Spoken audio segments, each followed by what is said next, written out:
শ্রীমদ্ ভগবদ গীতা ভারতীয় দর্শনের এক অনন্য অমৃততুল্য গ্রন্থ। এটি শুধু একটি ধর্মীয় গ্রন্থ নয়, বরং মানব জীবনের প্রতিটি সংকটে, প্রতিটি দ্বিধায় এক পরম পথপ্রদর্শক। মহাভারতের কুরুক্ষেত্র যুদ্ধের ঠিক আগে অর্জুন যখন দুর্বলতা ও নৈতিক সংশয়ে ভুগছিলেন, তখনই ভগবান শ্রীকৃষ্ণ তাকে যে জ্ঞান দিয়েছিলেন তাই গীতা। গীতা হলো পরমাত্মার কণ্ঠ থেকে নির্গত সেই জ্ঞানগঙ্গা, যা যুগ যুগ ধরে মানব সভ্যতার পথ দেখিয়ে এসেছে, যেখানে জীবন, ধর্ম, কর্ম, জ্ঞান, ভক্তি ও মোক্ষের চিরন্তন রূপরেখা আঁকা হয়েছে গভীরতমভাবে। গীতার মাহাত্ম্য এই যে এটি কোনো একটি ধর্ম, জাতি বা সম্প্রদায়ের জন্য নয়। এই জ্ঞান সার্বজনীন। হিন্দু, মুসলিম, খ্রিস্টান, বৌদ্ধ, জৈন, শিখ যে কেউ এই জ্ঞান গ্রহণ করতে পারে, কারণ এর মর্মবাণী হৃদয় ছুঁয়ে যায় সকল মানুষের। গীতা বলে, তুমি যেই হও, যেখানেই থাকো, যদি সত্যের সন্ধান চাও, যদি নিজের কর্তব্য বুঝতে চাও, যদি আত্মাকে জানতে চাও, তবে গীতাই তোমার সবচেয়ে কাছের বন্ধু।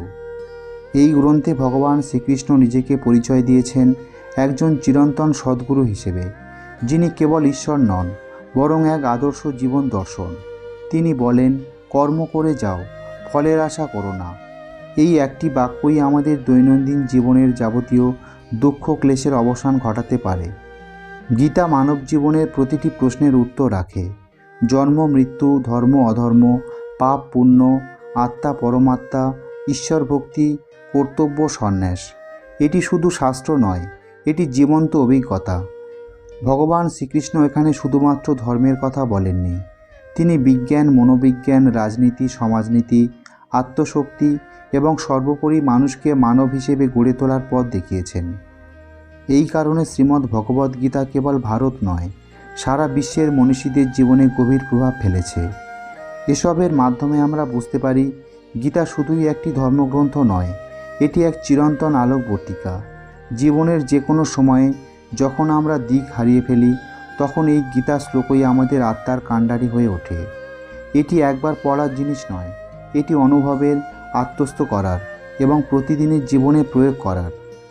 এই হলো গীতা, এক অনন্ত জ্ঞানের দরজা, যা খুলে দেয় আত্মা থেকে পরমাত্মার পথে যাওয়ার চিরন্তন যাত্রা। শ্রীমদ্ ভগবদ গীতা পঞ্চম অধ্যায়, কর্ম সন্ন্যাস যোগ। এই অধ্যায়টি ভগবান শ্রীকৃষ্ণ ও অর্জুনের এক গভীর আত্মিক সংলাপ, যেখানে জীবনের সত্য উদ্দেশ্য, আত্মজ্ঞান ও মোক্ষ লাভের পথকে তুলে ধরা হয়েছে। এই অধ্যায়ে ভগবান কর্মযোগ ও সন্ন্যাস এই দুই পথের তুলনামূলক আলোচনা করেন এবং শেষ পর্যন্ত এক অন্তর্জ্ঞানমূলক সিদ্ধান্তে উপনীত হন যে কর্মের মাধ্যমেই সন্ন্যাস নিহিত আছে, যদি সেই কর্ম হয় ঈশ্বরকে অর্পণ এবং ফলের আকাঙ্ক্ষা থেকে মুক্ত।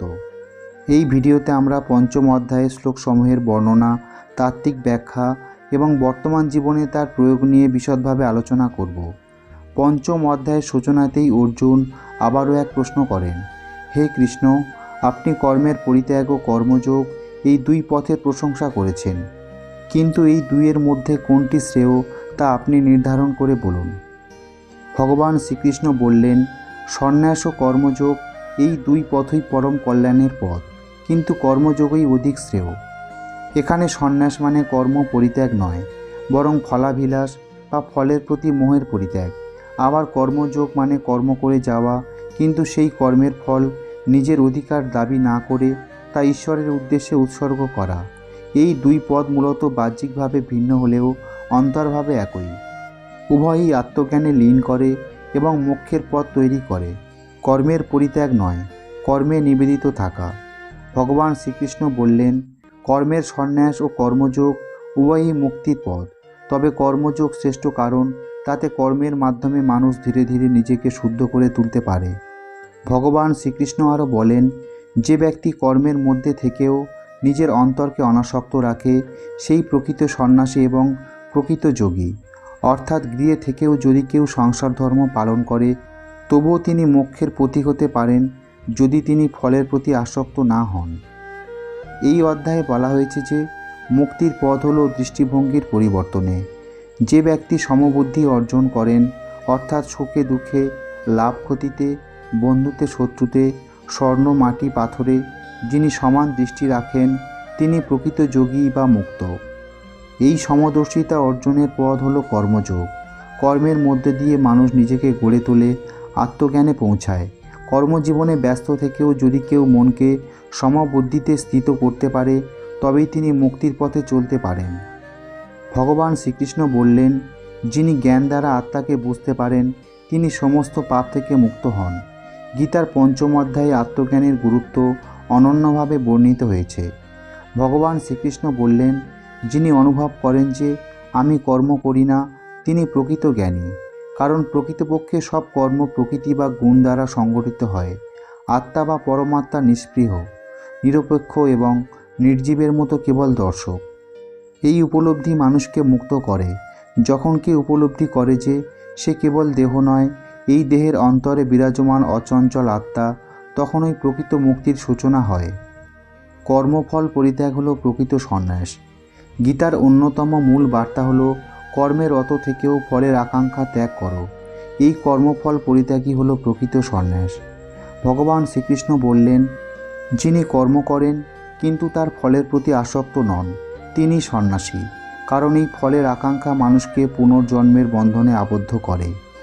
যে ব্যক্তি ঈশ্বরকে কর্ম উৎসর্গ করে এবং প্রত্যেক কর্মে তাকেই আরাধনা করে, তার পাপ ও পুণ্য কোনোটাই তাকে বাঁধতে পারে না। সে চিরশান্তিতে প্রতিষ্ঠিত হয়। ৫ম অধ্যায়ে ভগবান শ্রীকৃষ্ণ বলেছেন যে জ্ঞানযোগী ব্যক্তি ঈশ্বরকে সর্বত্র দেখতে পান এবং তার সাথেই একাত্মবোধ করেন। এখানে আত্মা ও পরমাত্মার মিলনের কথাই বলা হয়েছে। ঈশ্বর সর্বত্র, তিনি প্রতিটি জীবের মধ্যে বিরাজমান। বিদ্যা বিনয় সম্পন্নে ব্রাহ্মণে গবি হস্তিনী শুনি চৈব স্বপাকে চ পণ্ডিতা সমদর্শিন। অর্থাৎ জ্ঞানী ব্যক্তি এক ব্রাহ্মণ, গরু, হাতি, কুকুর কিংবা অস্পৃশ্যের মধ্যেও একই ঈশ্বর তত্ত্ব উপলব্ধি করেন। এটাই হলো সমদর্শিতা, যা জ্ঞানের চূড়ান্ত রূপ। মোক্ষ লাভ হলো জীবনের পরম উদ্দেশ্য। এই অধ্যায়ে স্পষ্টভাবে বলা হয়েছে, যে ব্যক্তি সমবুদ্ধি অর্জন করেছে, ফলের আসক্তি ত্যাগ করেছে এবং ঈশ্বরে আত্মসমর্পণ করেছে, সে ব্যক্তি জীবদ্দশাতেই মুক্ত হয়। এমন ব্যক্তির পাপ তাকে স্পর্শ করে না, কারণ তার সমস্ত কর্ম ঈশ্বরে অর্পণ। ভগবান শ্রীকৃষ্ণ বললেন, এই ব্রহ্ম নির্বাণ অর্থাৎ পরম শান্তি, পরম সুখ লাভই হলো জীবনের চূড়ান্ত উদ্দেশ্য। আজকের যুগে মানুষ কর্মে জড়িয়ে পড়ে ক্লান্ত, হতাশ ও বিষণ্ণ। সবাই ফল চায়, সফলতা, খ্যাতি, ধন, কিন্তু সেই আকাঙ্ক্ষাই তার দুঃখের মূল কারণ। গীতার এই অধ্যায়ে আমাদের শেখায়, কর্মে থাকো কিন্তু কর্মের দাস হও না। কর্ম করো কিন্তু তার ফসল নিজের বলে দাবি করো না। ঈশ্বরকে উৎসর্গ করো প্রতিটি কাজ, তাহলেই তুমি পাবে পরম শান্তি। ছাত্রজীবনে, কর্মজীবনে, পরিবারে, প্রত্যেক ক্ষেত্রেই এই শিক্ষা প্রযোজ্য। প্রতিটি দায়িত্ব যদি আমরা সেবারূপে গ্রহণ করি, ফলের চিন্তা না করে নিঃস্বার্থভাবে কাজ করি, তাহলেই আমাদের মন হবে শান্ত, অন্তর হবে শুদ্ধ এবং আত্মা হবে মুক্ত। কর্ম সন্ন্যাস যোগ আমাদের শেখায়, সত্যিকারের সন্ন্যাস হলো কর্ম না করা নয়, বরং ফল ত্যাগ করে কর্মকে ঈশ্বরের উদ্দেশ্যে উৎসর্গ করা। এমনভাবে জীবনযাপন করা যাতে ঈশ্বরের নির্দেশ অনুযায়ী আমরা কর্ম করি, কিন্তু মন থেকে মুক্ত থাকি মোহ, অহংকার ও লোভের বন্ধন থেকে। এই অধ্যায় আমাদের জীবনকে বদলে দিতে পারে যদি আমরা অন্তরে ধারণ করি এই চিরন্তন সত্য। কর্মে থেকেও সন্ন্যাসী হও, ফল ত্যাগ করে শান্তি পাও, আত্মজ্ঞান অর্জন করে ঈশ্বরকে উপলব্ধি করো। এই পথেই মুক্তি, এই পথেই চিরশান্তি।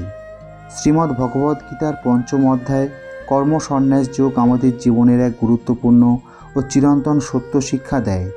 জীবনে প্রকৃত শান্তি ও মোক্ষ লাভ সম্ভব তখনই যখন আমরা কর্মে থাকি, কিন্তু সেই কর্মের প্রতি আমাদের কোনো মোহ না থাকে।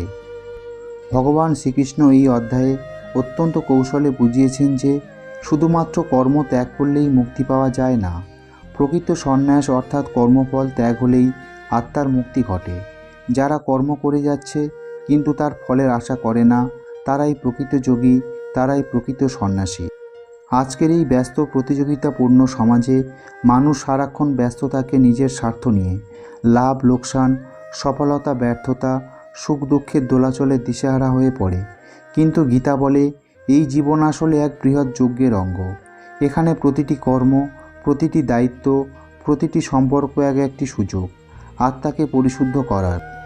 ভগবান শ্রীকৃষ্ণ বলেন, একজন প্রকৃত জ্ঞানী ব্যক্তি কুকুর, গরু, ব্রাহ্মণ, অস্পৃশ্য এমনকি পশুদের মধ্যেও ঈশ্বরকেই দেখতে পান, কারণ সব প্রাণী সেই একই আত্মা বিদ্যমান। এই সমদৃষ্টি বা সমবুদ্ধি হল জ্ঞানের চূড়ান্ত ফল। এর মধ্যেই নিহিত রয়েছে একান্ত শান্তি ও মুক্তির পথ। আমাদের প্রতিদিনের জীবনেও এই জ্ঞানের প্রয়োগ অত্যন্ত প্রয়োজনীয়। আমরা যদি কাজের প্রতি দায়িত্বশীল হই, কিন্তু ফল নিয়ে উদ্বিগ্ন না হই, যদি আমরা প্রতিটি মানুষকে শ্রদ্ধা করতে শিখি, বিচার না করে সমবুদ্ধিতে দেখতে পারি, যদি আমরা হৃদয়ে ঈশ্বরকে স্থান দিই এবং সব কিছু তাকেই উৎসর্গ করি, তাহলে আমরা আজ এই জীবদেহেই পরম শান্তি অনুভব করতে পারি। এই অধ্যায়ে স্পষ্ট বলা হয়েছে, শরীর দ্বারা কর্ম হোক, মন দ্বারা চিন্তা হোক, কিংবা বাক্য দ্বারা কথা, যা কিছু করা হোক না কেন, তা যেন ঈশ্বরকে উৎসর্গ করা হয়। এই ঈশ্বর অর্পণ বোধ হল প্রকৃত ধর্মচর্চা। ভগবান শ্রীকৃষ্ণ আমাদের শিখিয়েছেন, কর্মকে বর্জন নয়, কর্মকে পবিত্র করা শেখো। কর্মফল ত্যাগ করে সেই কর্মকে উৎসর্গ করো সেই চিরন্তন শক্তিকে, যিনি সব কিছুর মূল।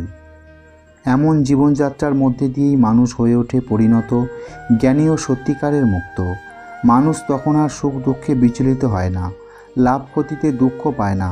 সে অনুভব করে, আমি কেবল এক বাহন, কাজ করছে প্রকৃতি, আমি ঈশ্বরের যন্ত্র মাত্র। এই বোধই একমাত্র সত্য, যে বোধ থেকে আসে অন্তর্জ্ঞান, আত্মবিশ্বাস ও পরম শান্তি। এই জ্ঞানই মুক্তি দেয় পাপের বন্ধন থেকে, মোহের জাল থেকে, অহংকার ও ইন্দ্রিয় ভোগের দাসত্ব থেকে। আমরা যারা সংসারে বাস করি, যাদের সামনে আছে হাজার দায়িত্ব, কাজ ও সংগ্রাম, তাদের জন্য গীতার এই পঞ্চম অধ্যায় একটি অনন্ত আশীর্বাদ। কারণ এটি আমাদের বলে, তোমাকে সংসার ছাড়তে হবে না, তোমার মন থেকে মোহ ছাড়তে হবে, তোমাকে পাহাড়ে গিয়ে ধ্যান করতে হবে না, তোমার মনকে শান্ত করতে হবে, তোমাকে কর্ম ছাড়তে হবে না, তোমাকে কর্মফল ত্যাগ করতে হবে। এই চিরন্তন জ্ঞান যদি আমরা অন্তরে গ্রহণ করি, তাহলে ধীরে ধীরে আমাদের চিন্তা, মন ও জীবন বদলে যাবে। আমরা ক্লান্ত হই না, ব্যর্থতা আমাদের দমিয়ে রাখতে পারবে না, কারণ আমরা তখন জানি সব কিছু ঈশ্বরের ইচ্ছায় হচ্ছে এবং আমরা কেবল তার সেবায় নিয়োজিত। এই অধ্যায় আমাদের শেখায়, কর্ম করো কিন্তু তার ফসল নিজের বলে ধরো না। সব কিছু ঈশ্বরকে উৎসর্গ করো, প্রতিটি প্রাণীতে ঈশ্বরকে দেখো, মোহ, অহংকার ও আসক্তি পরিত্যাগ করো। আত্মাকে চেনো, সে কখনো জন্ম নেয় না, মরে না, সে চিরন্তন, অজেয়, অমর। আর এই জ্ঞানই তোমাকে মুক্ত করবে চিরশান্তির পথে। আর এইভাবেই গীতার পঞ্চম অধ্যায় কর্ম সন্ন্যাস যোগ আমাদের জীবনের এক মহামূল্যবান পথ দেখায়, যেখানে কর্ম, জ্ঞান, ভক্তি এবং সন্ন্যাস এক সূত্রে বাঁধা, যেখানে প্রতিটি কর্ম হয়ে ওঠে এক একটি আরাধনা, প্রতিটি নিঃশ্বাস হয়ে ওঠে প্রার্থনা, আর প্রতিটি পদক্ষেপ নিয়ে যায় পরম সত্যের পথে। এই হলো গীতার পঞ্চম অধ্যায়ের চিরন্তন বার্তা। কর্মে থেকেও মুক্ত হও, এটাই আমাদের চূড়ান্ত শিক্ষা, এটাই আমাদের জীবনের পথ। প্রিয় শ্রোতা বন্ধুরা, যদি আজকের এই ভিডিওটি দেখে আপনি সমৃদ্ধ হন, তাহলে অবশ্যই একটি লাইক করার অনুরোধ করব।